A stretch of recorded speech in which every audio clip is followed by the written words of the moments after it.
Mag-subscribe bago panoorin ang video. Daghang salamat. Sweaters result February 1, 2024. 2 p.m. result 904. 5 p.m. result 297. 9 p.m. result 487. Shoutout muna tayo. Salamat po mga mamshare. Congrats po sa inyong lahat.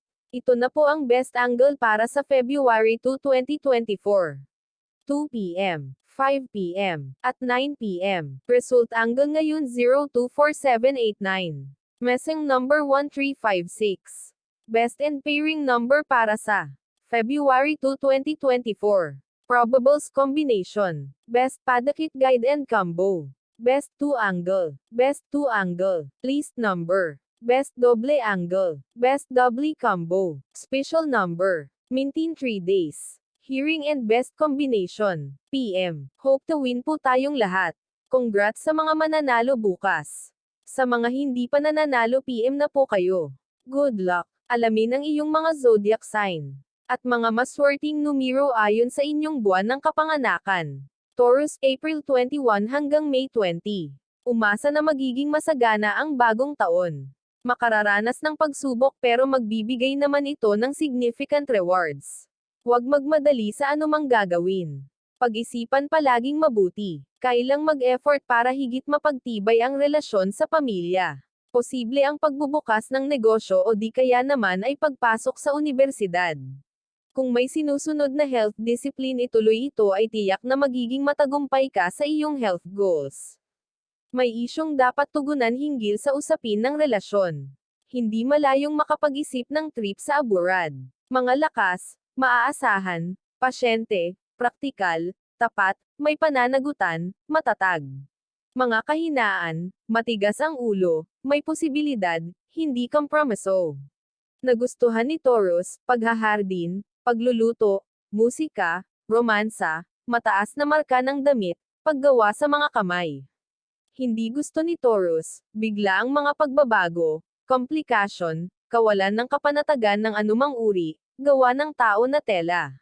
Ang Taurus ay isang praktikal at mahusay na saligan na zodiac sign na pinahahalagahan ang mga bunga ng kanilang paggawa. Mayroon silang isang malakas na pagnanais na mapapalibutan ng pag-ibig at kagandahan, at iginuhit sa material na mundo at pisikal na kasiyahan. Na naglalagay ng malaking kahalagahan sa ugnayan at panlasa bilang kanilang pangunahing pandama. Kilala rin sila sa pagiging matatag at konserbatibo, na ginagawa silang isa sa mga pinaka-maaasahang palatandaan ng zodiac. Ang mga individual na Taurus ay nakatuon sa kanilang mga pagpipilian at magtiis hanggang sa maabot nila ang isang personal na kasiyahan. Ang Taurus ay isang palatandaan sa lupa, tulad ng Virgo at Capricorn. Ang Taurus ay may isang saligan, praktikal. Ang kanilang pagpapasya at pangako ay madalas na nagkakamali sa katigasan ng ulo. Ngunit mayroon lamang silang isang malakas na pakiramdam ng responsibilidad. Ang Taurus ay gumagawa ng mahusay na mga empleyado, pangmatagalang kaibigan, at mga kasosyo. Dahil palagi silang nandyan para sa mga taong mahal nila. Gayunpaman, ang kanilang kalikasan sa lupa ay maaari ring gawin silang labis na labis. Konserbatibo, o materialistic sa mga oras. Dahil ang kanilang mga pananaw sa mundo ay naiimpluwensyahan ang kanilang pagnanais para sa katatagan ng pananalapi. Ang pasensya ay susi pagdating sa pagiging sa isang relasyon sa isang Taurus.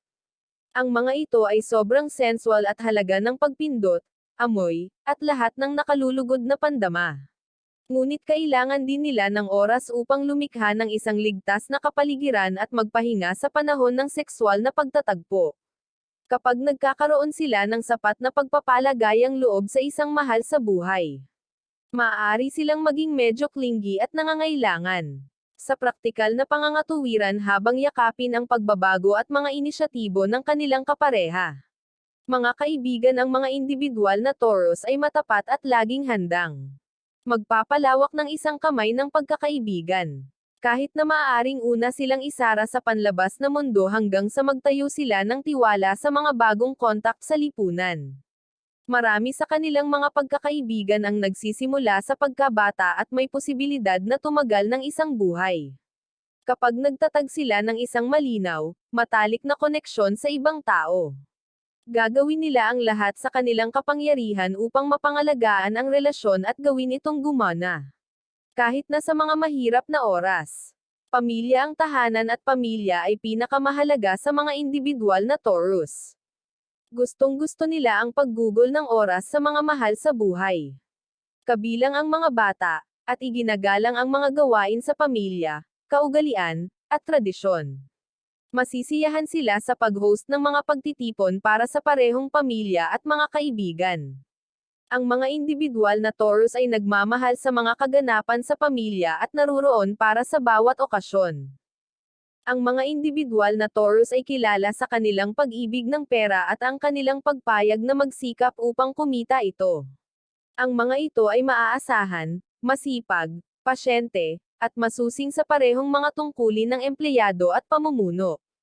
Kapag nakatuon sila sa isang tukoy na proyekto, matatag silang mananatili dito, anuman ang mga panlabas na pagkagambala. Ang katatagan ay isang pangunahing kadahilanan sa kanilang gawain sa trabaho. Naghahanap sila ng mga materyal na kasiyahan at gantimpala upang mabuo ang kanilang sariling pakiramdam ng halaga at makamit. Ang isang marangyang ngunit praktikal na paraan ng pamumuhay. Para sa mga individual na Taurus, ang kanilang trabaho ay isang paraan upang matapos ito. Ang Taurus ay isang maayos na pag-sign ng zodiac pagdating sa pananalapi.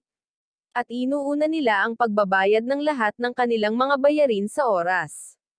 Kinakailangan nila ang responsibilidad para sa kanilang pensiyon at makatipid ng pera para sa isang maulan na araw. Maaari silang gumawa ng isang maliit o malaking sweldo na pantay na maayos. Ang mga angkop na trabaho para sa mga individual na Taurus ay may kasamang agrikultura, pagbabangko, sining, at anumang karera na nangangailangan ng mga kasanayan sa pagluluto. Kung naghahanap ka ng isang malakas, matapat, at mapagbigay na tao, ang isang Taurus ay isang mahusay na pagpipilian. Siya ay mapagkakatiwalaan, mapagpasensya, at malambot sa pag-ibig. Palaging naghahanap ng isang magkakaugnay na koneksyon sa emosyonal. Hindi siya isa upang kunin ang mga banayad na mga pahiwatig at nagmumungkahi.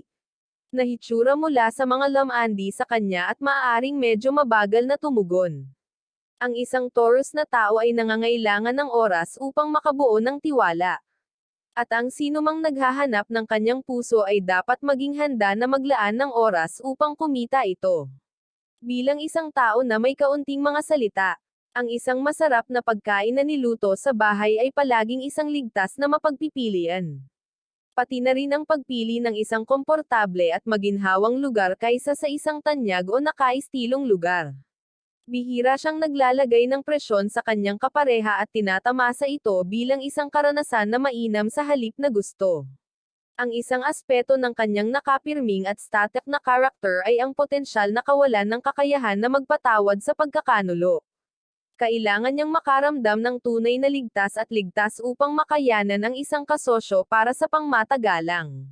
Upang akitin ng isang babaeng Taurus, mahalaga na mag-apela sa kanyang pakiramdam ng pag-iibigan. Ang mga kababaihan ng Taurus ay nais na maging courted at dahan-daang nahihikayat. Kahit na napagpasyahan na nilang magpasok ng isang relasyon sa isang tao. Mas gusto nila ang mga bagay na dahan-daang ilipat at bihirang tumalon. Sa isang sexual na bono ng mabilis nang hindi nag-iisip ng mahaba at mahirap tungkol sa kanilang mga pagpipilian. Ang isang babaeng Taurus ay nagnanais ng tunay na pag-ibig at seguridad. Hindi malamang na ibibigay niya sa kanyang mga hangarin at instincts ng mabilis at kung nais ng isang tao na manalo ng kanyang puso. Kakailanganin nilang gumugol ng maraming oras at lakas na pinagtutuunan siya at gawing komportable siya. Kapag nahulog siya sa pag-ibig, siya ay naging mapagmahal, matalik, malapit at tapat. Nakatayo sa tabi ng kanyang kapareha hanggat siya ay tapat sa kanya. May mata siya para sa magagandang bagay at pinahahalagahan ang pagiging simple at magagandang bagay sa buhay. Ang pinakamahusay na paraan upang lapitan siya ay sa pamamagitan ng kasiya siyang ibinahaging sandali. Paggalang sa kanyang privacy, masarap na pagkain, at isang banayad na ugnay. Ang babaeng ito ay hindi nais na makaramdam ng pagmamadali kapag nakikipag-date at kailangang magkaroon ng kanyang oras. Kapag siya ay komportable at ligtas sa isang tao, mabilis niyang ibibigay ang kanyang puso ng hindi pinipigilan. Mga maswerteng numero, Loto, Swetres, Lasto, Doubli, at Triple. Abangan bukas. Gemini, May 21 hanggang June 21. Alamin ang iyong swerte ngayong 2024. Nandito na nga tayo sa exciting part. Bagong taon, bagong buhay, bagong pag-asa. Kaya tingnan natin kung ano nga ba ang mga ganap na posibleng harapin natin this year. Please subscribe my YouTube channel, Kuya Lotto Vlog. Maraming salamat po. God bless.